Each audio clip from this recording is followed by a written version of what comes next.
I'm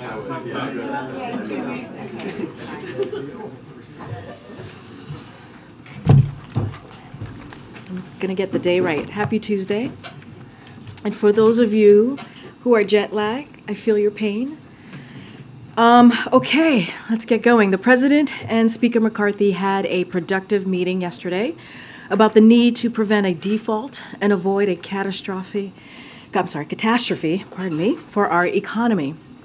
They both reiterated that default is off the table and only way forward is in good faith and toward a bipartisan budget agreement. While areas of disagreement remain, the President, the Speaker, and their teams will continue to discuss the path forward. Over the past week, the President's negotiating team has proposed options to reduce the deficit that both parties can support, while also making clear that there are fundamental priorities that must be protected in this process. Everyone understands that the consequences of a first ever default would be severe for the American people and the American economy. It would wipe out as many as 8 million jobs, trigger a recession, devastate retirement accounts, increase costs, damage our international reputation. All of this would undermine the historic economic progress we've made under this president this past 2 years. 12.7 million jobs, 3.4% unemployment rate, a made in America manufacturing boom, $1.7 trillion in deficit reduction, which is a record. America is not a deadbeat nation. We pay our bills. We have never defaulted in our history, and we will never. Lastly, President Biden has made tackling the mental health crisis, particularly among our youth, a top priority. Sadly, there is undeniable evidence that social media has negatively affected youth mental health. Research shows that anxiety, depression, sadness, and suicidal thoughts are on the rise. Today, during National Mental Health Awareness Month, the Biden-Harris administration is announcing the development of a new interagency task force on kids' online health and safety, and a series of additional actions from several agencies to safeguard children's privacy, mental health, and safety online. Surgeon General Dr. Vivek Murthy also released a new advisory on social media and youth mental health that calls on policymakers, technology companies, researchers, parents, and young people to work together to make social media safer for kids. These new administration-wide actions will help advance President Biden's national strategy to tackle the mental health crisis and protect the health and well-being of our nation's young people. As we continue to mark Mental Health Awareness Month, the Biden-Harris administration remains committed to ending this crisis and ensuring everyone can access the care they need to live full and happy lives. With that, Chris, you want to kick us off, please? Yeah, I have a few questions of the budget negotiations. Sure. Republicans have said the White House has shown a lack of urgency around negotiations. We're 9 days from the end of the month, and under House rules, it could take 4 days to get a deal on the floor for a vote. The Speaker wants a deal to be cut this week. What is the White House's deadline for reaching a deal to get it for a vote in time? So look, as I stated, the conversations, as the Speaker has stated, as we have stated, have been productive, which is important. Clearly, that we're moving forward. As I think just moments ago, the team from the White House who were on the Hill for the budget negotiation that just ended. They met for hours, and so they're going to be returning and clearly give the president an update. But look, this is urgent, but this is not political. This is about doing the work of and the business of the American people. This is something that we have said over and over again for the past 5 months, that this is for Congress to act. This is their constitutional duty. So we've been very clear, and we've shown urgency from here.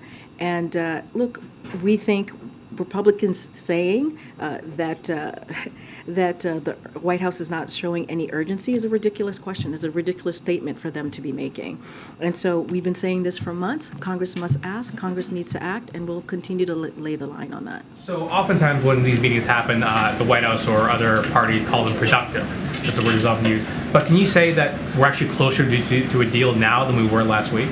So what I can say is reiterate what the President and the Speaker said. The Speaker said this yesterday. yesterday that these talks, the conversation yesterday was productive. And I think that's important when you're hearing that in these types of negotiations, as we know, are very difficult, right? Negotiations, this is nothing new. They are incredibly tough. And so when you hear it from both sides saying that they're productive, I think that's an important statement. I'm just not going to get into any further details. And the last question is, the Treasury is looking for ways to delay certain payments. Is the administration trying to push back the X date? Is there potential that a deal won't be reached and you're going to need to kind of juggle these payments to make So look, happen? anything relating to the X date or that is concerning how to move forward here as it relates to that, I would refer you to the Treasury Department on their communications with agency. That is something that they would certainly lay out. As the Treasury said yesterday, it's important to have accurate information about inflows and outflows to the government so they can continue to produce an accurate forecast for Congress of when cash and extraordinary measure expire. So this sort of communication is actually consistent with prior debt limit impasses. So that is something for sure that the Treasury Department will have more to share on. Go ahead, Mary. Thank you. We keep hearing these optimistic statements. You've noted, the meeting was productive, but we aren't seeing any actual progress. In fact, the Speaker just said we are nowhere near a deal. So why the optimism? Look, if everyone is working in good faith and recognizes that no one is going to get, either side is going to get exactly what they want, we'll get it done. That's the way we see this. Coming out of the meeting yesterday, we've said this, the President said this, both the President and the Speaker reiterated that default is off the table. So now we have to do this in good faith. We have to move forward. I believe the team has been meeting for a couple of hours this morning. As I just said, they just ended their conversation from this morning. They met until late into the evening last night, so that is important. That is good. We're seeing movement. I'm just not going to get into specifics of where we are. We believe that this should get done as soon as possible. And again, they've been productive. We've heard that from the Speaker. We've heard that from the President. The meetings continue to occur and happen on the staff level, and we're happy to see that. I think we're trying to understand what does productive mean, though. I mean, do you agree with the Speaker that you're nowhere near a deal right now? Look, I'm going to let the Speaker speak for himself. What I can say is, and what the President, and reiterate what the President has said, I have not gotten a download, obviously, from this morning's meeting. The President's going to get certainly an update from his team, his negotiation team, once they get back, and there's a moment to do so on the President's schedule. From what I know, from what I can tell you at this moment, the meeting that the President had with the Speaker yesterday was indeed productive, and we're going to continue to let the staffers, the negotiation teams, continue to have this conversation and meet. And just one more. What do you say to Americans who see that we are 9 days out and they are genuinely, concerned and worried about how this will impact them?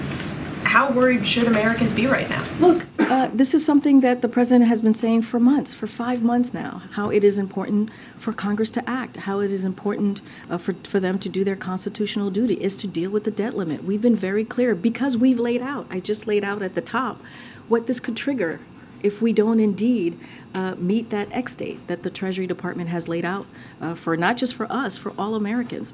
And so, look, if you're thinking about millions of Americans losing jobs, yeah, that's concerning. A potential triggering of a recession, yes, that's concerning. If you think about how this would take back all the progress that we've made in the last 2 years with this president. We think about 12.7 million jobs. We think about unemployment at 3.4%, which is the lowest that we've seen in history. All of the gains that we have made to get the economy back on its feet, yeah, we can see that go away. So that's why the president has been meeting with the leaders in Congress, and specifically yesterday with the Speaker, and having that conversation to continue to show the urgency that we have. But it's been for 5 months. 5 months that we've been saying this. Steve. Does the President plan to talk to Speaker McCarthy today? I don't have any calls to read out to you for the President to speak to Speaker McCarthy. I can tell you for sure that he will be getting a download from his negotiation team once there's a moment on his calendar to do so. Representative Patrick McHenry said last night that nothing is agreed to until everything's agreed to. Is that your understanding as well? So what I'll say is this, and this is what I've been saying for the past couple of days. I said this when we were kind of on the other side of the world doing a press briefing for all of you in Japan. And we said, negotiations are very hard. They're very difficult. Both sides have to understand that they're not going to get everything that they want. And what we're trying to get to is a budget that is reasonable, that is bipartisan, that Democrats and Republicans in the House and the Senate will be able to vote on and agree on. So this is the process. That's why we're moving in this way, to make sure that it's bipartisan but also reasonable. And so that's what you all can look forward to. Has there been any more discussion about the 14th Amendment? Look, the president's been very clear about this. He's spoken to this. It is just not. It is not going to deal with the problem that we're currently having at this moment, at this time. What we need to focus on is Congress acting, is Congress doing their constitutional duty and dealing with the debt limit. Gotcha. Thanks, Karine. So we are 9 days away from the U.S. potentially defaulting, and as was previously noted, it's going to take several days for legislation to actually get passed through the Congress. So at what point, how many days do we have left until we are in full crisis mode? So look, the Treasury Department has laid that out. They put out an X date. That's something that I would refer to them as far as what does that look like and the specific and any information. What I can tell you is what we're going to continue to do here every day. Our team, our negotiating team, is going to, on a daily basis, multiple times a day, have that meeting and conversation and discussion with the negotiators on the Hill to get to a budget deal, a bipartisan deal that is reasonable, so that the House and the Senate, Democrats and Republicans in both chambers, can vote on and deal with. So that's our promise. That's what we're going to deal with. As far as what's going to happen and the specifics, that's something that the Treasury should deal with and speak to. I understand that, and obviously the date could potentially move slightly based on the Treasury's estimates. But for the markets that are watching, for Americans who are waiting for their Social Security checks, for their veterans benefits, who are waiting to see what's going to happen, can you provide them a sense of how much cushion you have? How many days before that X date do you actually need a deal? That is, again, for the Treasury Department to speak to. It's for them to determine the date, but for how many days do you need to get legislation? Any contingency, anything that's related to that is for the Treasury Department to speak to. What I can speak to is this budget negotiation, and what we have been doing, what we have been calling on Congress to do for the past 5 months is to act.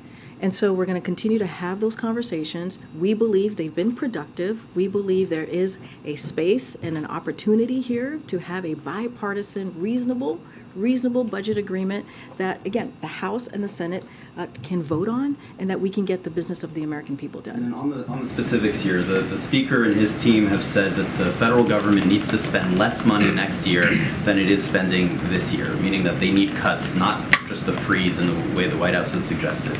Is that a red line for the White House, or are you guys willing to entertain a budget for next year and the coming years that is less than fiscal year 2023? So look, Jeremy, I'm not going to negotiate from here. I'm going to let the negotiation team speak to that. The president was very clear on Sunday.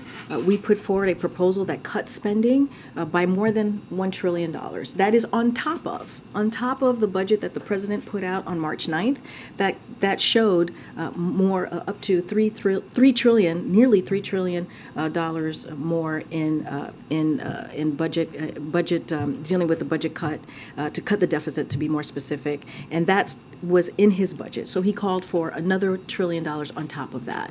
And so, look, that's where we are. I'm not going to go into the details or the specifics from here, but you heard directly from the president on Sunday, and that's what he laid out. And then just quickly, just wanted to ask you for an update on the situation that happened last night at Lafayette Park. A U-Haul crashed into the bollards at the north end of the park just before 10 p.m. Can you tell us how quickly the president was informed of the situation? Was he moved to a secure location where any protective measures taken? So look, I can tell you this, and I want to be really careful here. This is something that the Secret Service, I would refer you to for any information that they can share, specific information. That's where they would share that. I can share with you that the president was indeed briefed. He was briefed this morning on what's known by Secret Service and the park police.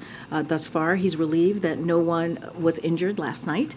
and grateful to the agents and the law enforcement officer who responded so quickly. Again, I would refer you to the Secret Service. He wasn't informed last night. I can tell you, right, he was briefed this morning. That's when he got the briefing from both Secret Service and the Park Police on what they know thus far. Clearly, the president was here yesterday working at the White House, so of course he was here last night. But I can tell you that he was briefed by both the relevant agencies, if you will, law enforcement agencies who had to deal with this situation, and he's very thankful to them for their quick response on this particular issue. Just to be clear on timing, is any date before June 1st, in your eyes, good enough to get this thing done? Look, we have to get this done. That's what I can tell you. Is like Friday the goal, you're Saturday asking the me goal? for a date. I'm not gonna get into dates. What I can say, there's an urgency. We want to see this done as soon as possible. As it relates to the debt limit, the teams are going to meet on a regular basis, multiple times a day, to deal with the budget negotiations. And this could be, this could be done today. I guess the Actually, reason I ask is because there have been ramifications before. We've witnessed this back Absolutely. in 2011. It went down to the wire. They still beat the ex-state. They still got the debt limit raised at the last minute. But then days later, the credit rating was downgraded. How confident are you that, given the dysfunction we've witnessed here, it going down to the wire, our credit rating would not be downgraded? look, this is why the president has, Peter, this is why the president for the last 5 months has stated how important and how critical it is to get this done, how critical it is for Congress to do their constitutional duty. This is why you have heard an echo from here over and over, and a repetitive one, of how we think and believe this should have moved forward. It didn't happen. So how confident are you that it wouldn't be We are, downgraded? look, from what we see and what has been happening in these budget negotiations, in these conversations, we see these conversations moving in a productive way. That is important, and we'll get there. It has to be a bipartisan, right? It has to be a bipartisan, reasonable budget negotiation. Let me ask you, yesterday we heard from Speaker Agreement. McCarthy multiple times, spoke multiple times in the morning, spoke multiple times after the meeting took place. We heard from the president very briefly during the meeting. For Americans that feel like they're not hearing from the president regularly, not hearing from the vice president regularly, not hearing from cabinet officials right now, where is the messaging from the White House on this beyond at this podium? Well, you've heard from the president multiple times over the weekend. You've heard from the president multiple times during the last 5 months. He has been very clear. You've heard from me. You've heard from others. We've had our economic team out there talking about this on your network, on other networks.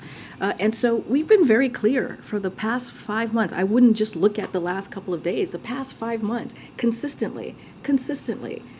You've heard from this president. Feel like it's winning the messaging war on this? I mean, look, what we have been very clear. I know folks have asked me, about this in the past, and what we saw in 2011 is that, and polling showed this, that the GOP was blamed for that. That's how the Americans saw the outcome of the debt limit there and what was happening with the negotiations back then. That's what the polling showed.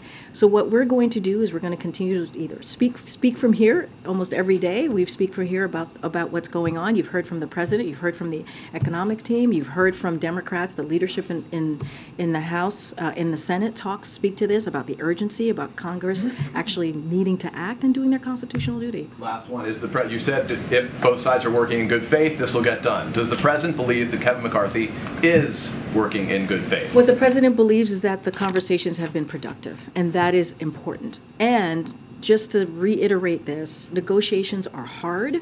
They're not easy. This is democracy in action, as we have looked at what's been going on these past couple of days and weeks. And what both sides need to understand is neither side is going to get exactly what they want. But what we need to have is a bipartisan, reasonable budget agreement, and that's what we're working towards. You didn't say the president thinks Kevin McCarthy is acting in good faith. What I said is that if everyone keeps working in good faith. So, yes, we believe that that is what is happening. There is a good faith effort here. We just have to continue to do that. We have to keep doing that, and then we can get into a bipartisan, reasonable budget agreement. Thank you, Karine. I'm gonna go to that. Go ahead. Yeah, right with me or behind? No, go ahead. Okay, thank you. Are the negotiators going to meet again today? The House negotiating team came out and seemed pretty down on the state of things, and weren't even sure there would be a meeting. Do you have any sense from the White House side? Since it just ended right before I came out, I don't have an update on a meeting for today. As you know, they met, I think, almost till midnight, around 11 o'clock last night, and then they met again almost 12 hours later. This is the budget negotiation team, just to be very specific here. They went up to the Hill, and they had a meeting for hours that lasted clearly more than 2 hours. I just don't have any update if they're going to go back to the Hill later today. I can tell you this, that the president is certainly going to get a download from the budget negotiation team today. Did the President and Speaker McCarthy have an agreement to talk on the phone or in person on a daily basis? I think Speaker McCarthy implied that would happen, and so do they have an agreement, and is it going to happen? I can say this, don't have any meetings or calls to announce, but obviously the staff is going to continue to have this conversation. They just wrapped up a conversation moments ago, and the president will speak to the speaker when it's necessary. I just don't have anything to share at this time. Okay.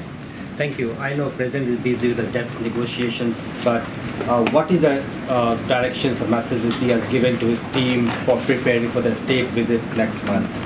So, as you know, the President and the First Lady are looking forward to welcoming Prime Minister Modi for the official state visit, which is, as we announced, is going to happen on June 22nd. And I'll say more broadly, as we have already shared, when we announced the visit, this will be an opportunity to reaffirm the deep and close partnership between the United States and India, and the warm bonds of family and friendship that link Americans and clearly Indians together. And so that's very important to the President. The visit will also strengthen our two countries' shared commitment to a free, open, prosperous, and secure Indo-Pacific, and shared resolve to evaluate our strategic technology partnership, including in defense, clean energy, and space. Don't have anything else to preview. Clearly, as we get closer, June 22nd is very far away on our calendar, and so once we get closer to the 22nd, surely we'll hold background calls and have more information and more details to share. And secondly, in Japan, when President met the Prime Minister, he told the Prime Minister that he has been receiving flooded with lot of requests to be invited for the state dinner during those days. Say that one more time. I guess the President told the Prime Minister in Hiroshima when they met that he's being flooded with a lot of requests for the invitations to attend the state dinner. Who's he? The President. The President. Can you just say that one more time? It has been reported in the media that the President told the Prime Minister that he's being flooded with a lot of invitations, requests to be invited for the state dinner. For the Japanese President to be the Japanese Prime Minister being. Prime Minister. Oh, you're talking about India. Okay. I'm not quite. Can I repeat it again? Yes, one more time. I don't know if you're talking about the Japanese When the President yes, met the Indian Prime Minister. Okay, Indian Prime Minister. He told the Prime Minister that he's quite popular in the US because he's been receiving a lot of requests from Indian Americans to be invited for the state dinner. Got it. Okay, that's good. That's a good thing. I mean, I don't have a list of requests. I mean, it sounds like it was coming from Prime Minister. Okay. I mean, you would have to ask. Is it being held in the dining room or the I don't have more to share. I really don't. I think that's a good thing. That shows the excitement of the Prime Minister being here on the June 22nd. I just talked about laid out how the important relationship that we have with India and how we want to continue to grow that partnership, grow that relationship. I think that's a good thing to get those requests. I think that's important and shows why it is critical to continue growing that partnership that we have with India. Thank you. All right. Sorry, it took a little bit to get to that. Go ahead. Thank you so much. So the President just came back from the G7, and there is no other G7 country that goes through such debt-ceiling drama on a regular basis. So how concerned is he that even if he's able to strike a deal, this will undermine the dollar's reputation, this will undermine the United States, standing on the international business seen? Well, look, at the top of the briefing, I laid out what would potentially occur if we didn't lift the debt limit, if we didn't make the X date, and it would undermine our global kind of how we're seen globally. And so, yeah, that is important to note as we're moving forward and going through the next couple of days and trying to get the debt limit. That even if a deal is found, that it already calls into question. I mean, look, I'm not certainly not going to get into hypotheticals from here. What I can say is what experts have said, what the economists have said, and how it is important to get this done, and how detrimental it could be if we don't deal with the debt limit in a time that's expedient, right? And that's why we have said could lose 8 million jobs potentially. We can see could trigger a recession. All of those things are real and are standing globally, right? One of the important parts of the president going to the G7 is strengthening the global economy, right? That is incredibly important. Those G7 leaders are the largest economies across the globe, and so of course it is important how we're viewed, how we're seen. We're going to try and work very hard to get this done, and but at the end of the day, we've been holding the line very strongly, which is Congress needs to act. This is something when it comes to the debt limit that they need to get done, and so we're going to continue to hold that line very clearly. Go ahead, Jim. Yeah, thanks, Karine. I want to follow up on Steve's question from earlier. It sounds like the White House is now ruling out invoking the 14th Amendment as an option to get around the debt ceiling. Is that accurate? What I can say, it is not going to fix the current problem that we have right now. Which right now, what is going to deal with getting the debt limit done is for Congress for Congress to act, and that's what we've been very clear on. If it won't fix the current problem, that means that's not a possibility that the president. I will mean, pursue. I'm not going to go beyond what the president has said. He's made it very clear it's not going to solve our problems. That is just where we are. Congress needs to do its job. They need to do a job that has been happening since 1960, which is lifting the debt limit more than 78 times. That's what we are focused on. That's how we're going to move forward. Thanks. Okay, Karen. Thanks, Karine. Tomorrow is the one-year anniversary of the school shooting at Robb Elementary in Uvalde, Texas. Just a couple questions. Has the president spoken recently with any of the families of the victims there? And how will he mark tomorrow, if at all? And what's his message to the families and the nation at this anniversary? So a couple of things there. I don't have any calls to read out. We don't have any calls to read out to you on any recent conversation that the president has had with the family. As you know, the Sunday after the horrific shooting, the president and the first lady went to Uvalde. I think some of you may have gone with us, traveled with us to Uvalde, and listened to the families and hear their stories about their loved one who were killed. And it was a heavy moment. It was certainly something devastating to have to. For any parent to have experience. And so, when it comes to tomorrow, you can certainly expect that the president, the first lady, and the vice president are going to mark that tragic day. And we'll have certainly more to share later today or early tomorrow on what that looks like. Look, the families of these 19 children and 2 teachers, the 17 others who were injured, the entire community that is still mourning, they are in the president's prayers. And so, the president also was able to, he wrote an op-ed in USA Today where he marked the twin shootings in Buffalo and Uvalde and talked about how he believed those attacks became a catalyst for the passage of the Bipartisan Safer Communities Act. And while he's very appreciative of what Congress was able to do, there's so much more to be done. We need to see Congress do something more, do more, put forward some common sense gun reform. That's what these families deserve. That's what they should be able to see. And again, it was a tragic day. Guns is certainly an epidemic in this country. It's the #1 killer of our kids in America. And the president's going to continue to ask Congress to take more action. on the debt ceiling, Mitch McConnell has said that everyone needs to relax, that this is not an unusual process. Does the president agree with that? Well, what's unusual is for our economy, the American economy, to be held hostage and to be connected in this way to the budget process. And we do not default. We are not a deadbeat nation. We've been very clear about that. You know, we should not be headed towards a direction where we would default for the first time. But I will also say, both the President and Speaker McCarthy said that default is off the table. So that is productive. That is a step forward and a very important thing to note.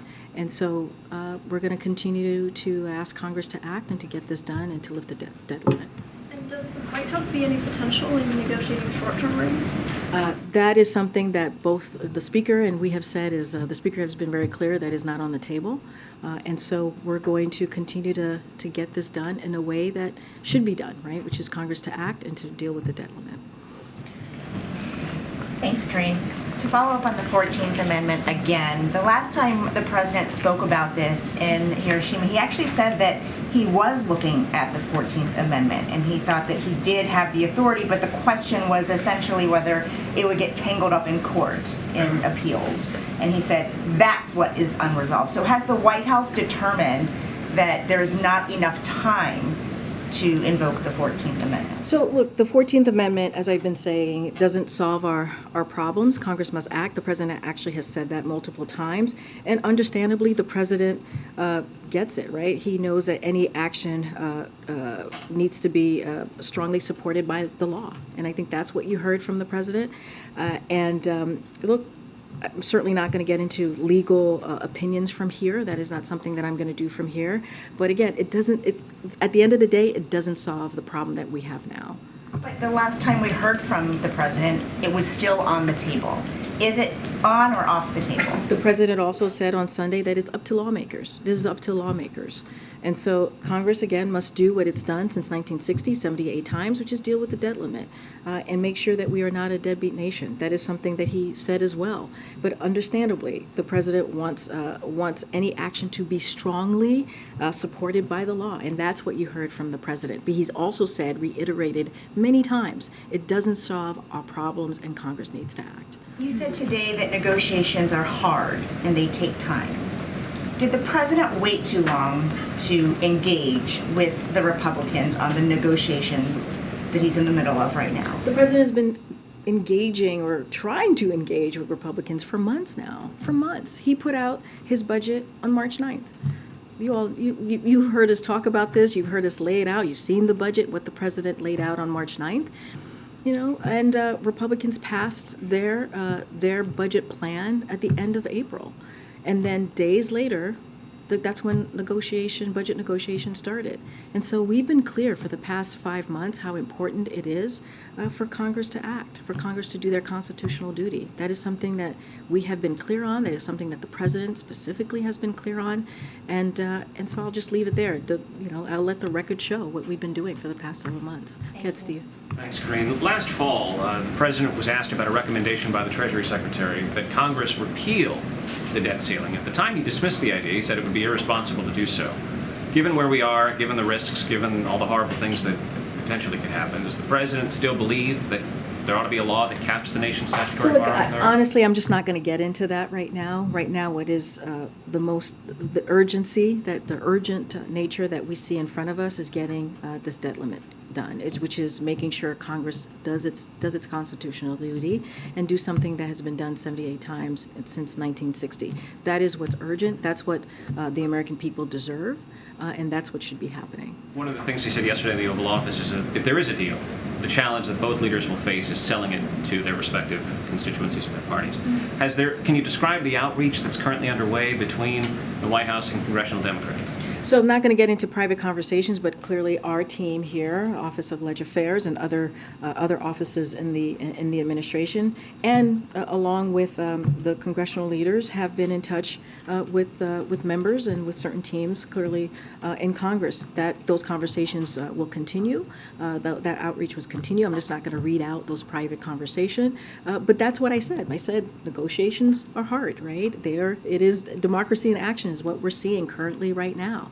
And just as long both sides understand that neither is going to get exactly what they want, we can get to a bipartisan, reasonable budget agreement. That's what we're working towards. That's what you're seeing from the White House negotiation team. That's what you're seeing from the president, just as long this keeps continuing to move in a good faith effort. Okay, go ahead. Okay, I'll come to the back after. Thank you.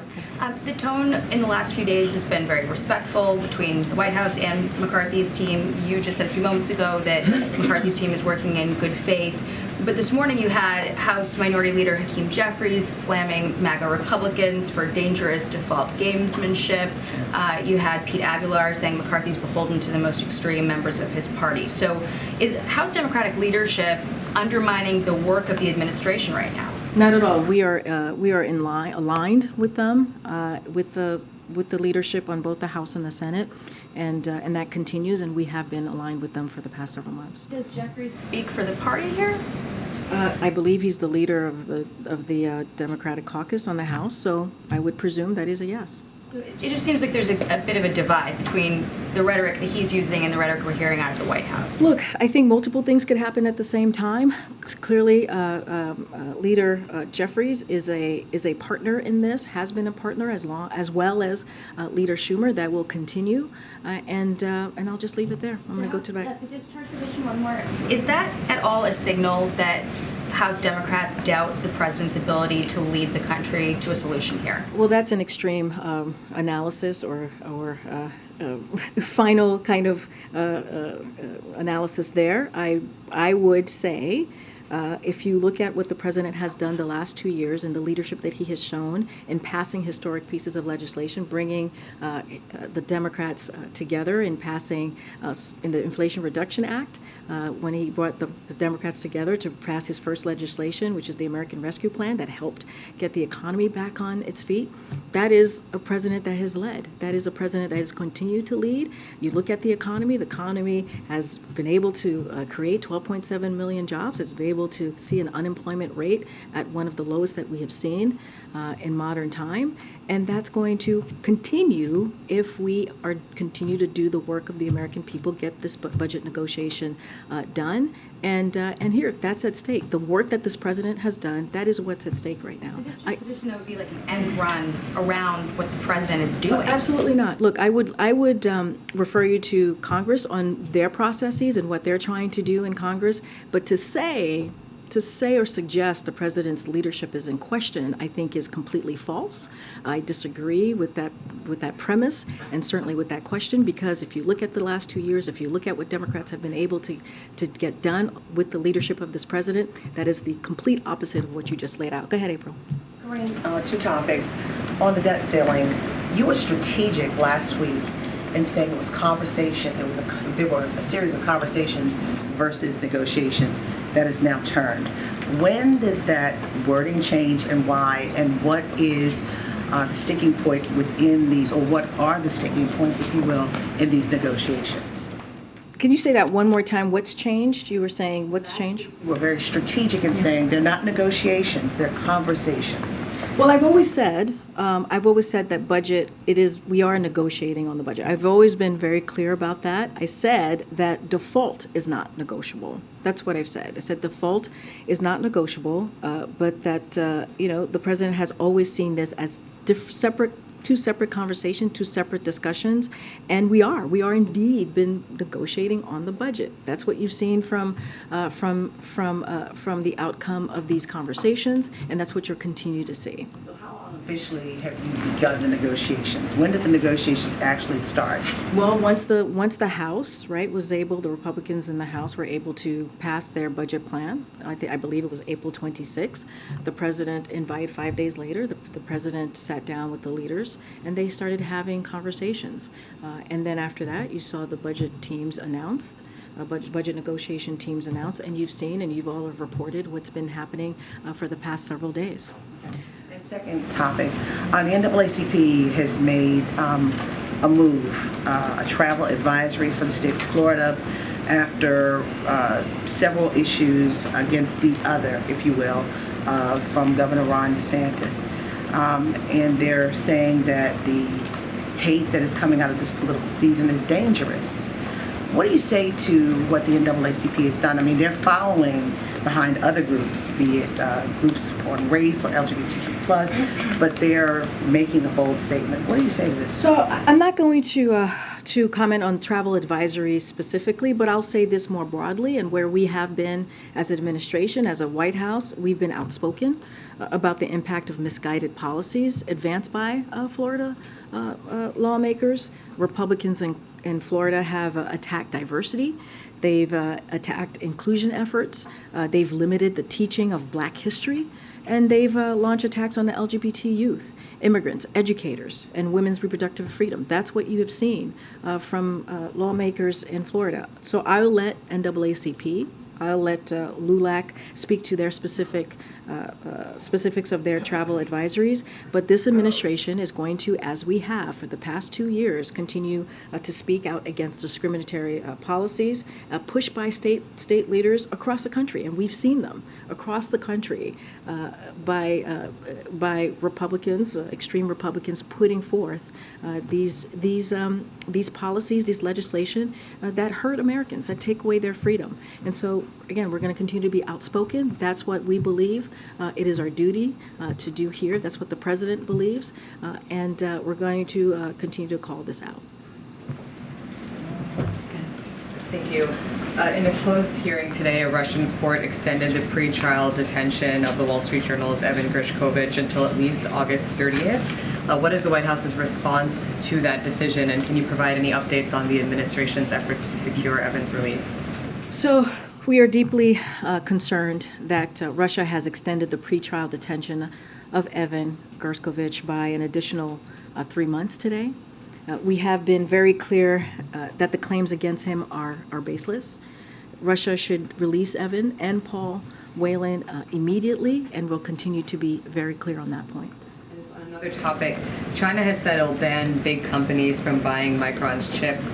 Why does the White House believe the PRC decided to take this step, and does the White House view it as the kind of economic coercion that G7 leaders denounced in Japan?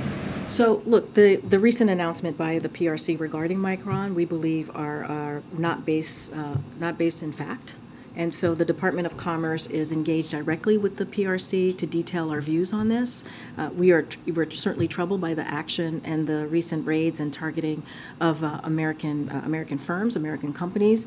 These actions are inconsistent with the PRC's assertions that it is opening its markets and committed to a transparent regulatory framework. So those conversations are certainly, of our views, are certainly being communicated to the PRC via the Department of Commerce. Okay. To the back. Okay. All right, to the back. Yeah, I'm right over here. Right? Yeah. I see you, you see me. Let's not play around. Let's not. Okay, Mr. TwoWhit, let's go. What do you got? All right, I promise not to use that phrase again. Social media loved it, though. Do you mean to tell us that in the discussions between the President and the Speaker, and in the discussions between the two negotiating teams, they are only discussing federal discretionary spending, and that they are not at all discussing the terms under which the debt ceiling would be raised? What I can tell you is what you've heard from the President and what you've heard from both sides, which has been, the negotiation has certainly been about the budget. You've heard them talk about the budget. You've heard them talk about how we're moving forward, and that in this particular moment that we're in, they've been productive. The President has held the line and has been very clear that the debt when it comes to the debt limit, it should be done without negotiations, without condition. That's something that the president has said in front of all of you.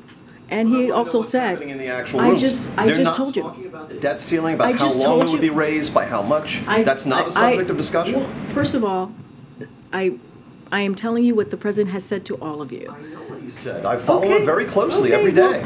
I want to know what's happening in that room. The president has spoken to what he has said to the leaders in that room, to what he has said to Speaker McCarthy in the room, and he's been very clear. And so he has said, when it comes to the debt limit, it is not negotiable. It should be done without conditions. That's what he has said, that he has been very clear. But is he leading up to that in these talks? Well, I will also remind you that yesterday the Speaker and the President said, when it comes to default, it is off the table. And I'll leave it there. Okay, let's keep going. Gosh, I can't. Go ahead, Alex. I haven't seen you in a while. Hi, Karine. Democratic mayors in Chicago and New York are just straining to house, humanely the migrants coming north from, Texas primarily. And it seems, at least in New York, they've run out of solutions. They seem really desperate. It seems like Chicago is more or less in the same boat. And they've pleaded for more help from the federal government. I mean, what do you have to say to the mayors there? So look, we just announced very recently that over $200 million to support cities this month, and we'll soon be awarding an additional $360 million. So we take this very seriously, and we would of course like to be able to provide more than that. But this is something that Congress needs to give it to us first to actually deal with that. But again, $200 million that we've just announced, another $360 million that we're going to announce additionally to help these cities that you just laid out. But in the meantime, I would note that the number of unlawful border crossing has plummeted since our plan went into full effect just about almost 2 weeks ago, 10 days ago.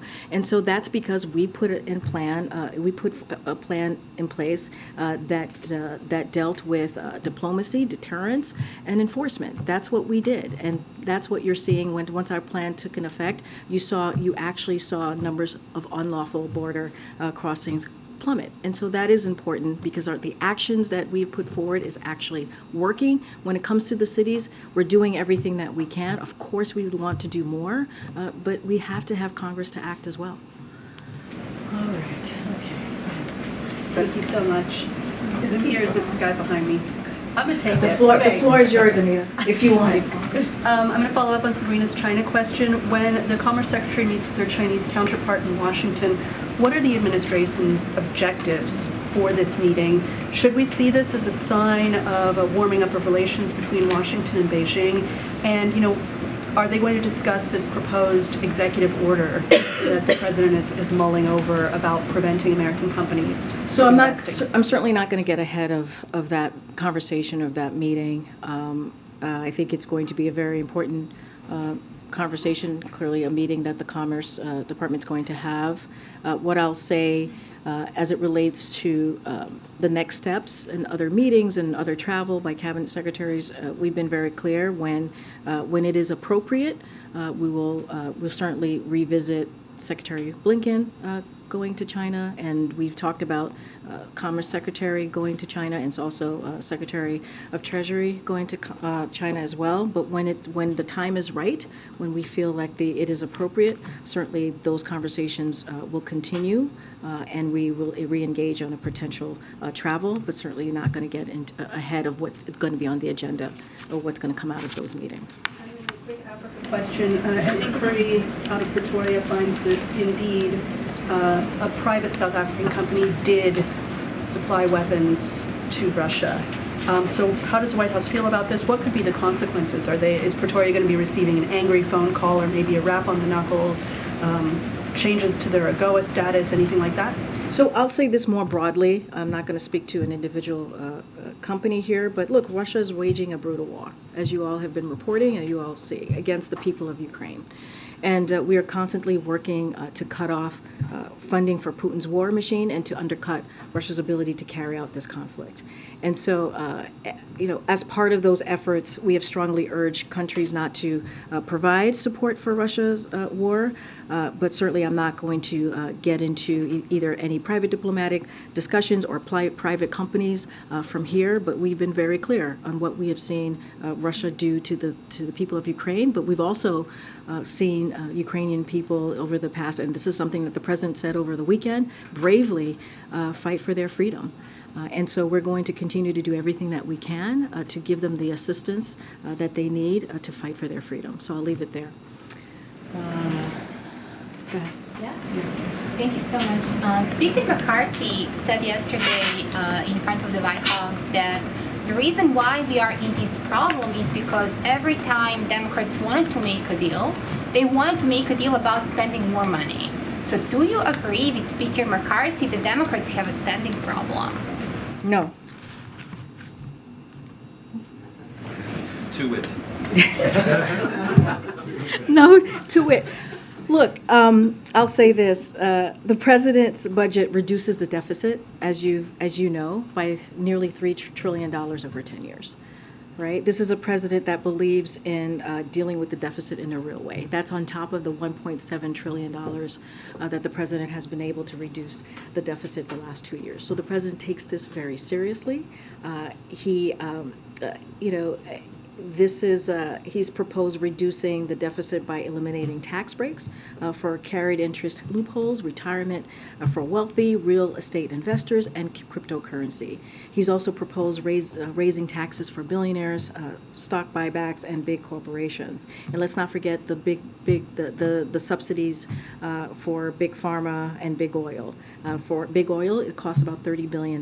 For big pharma, it's about $200 billion. That's what it will save if we were able to cut those wasteful spending on subsidies. So the president has laid this out. He's been very clear. Just look at his budget from March 9th.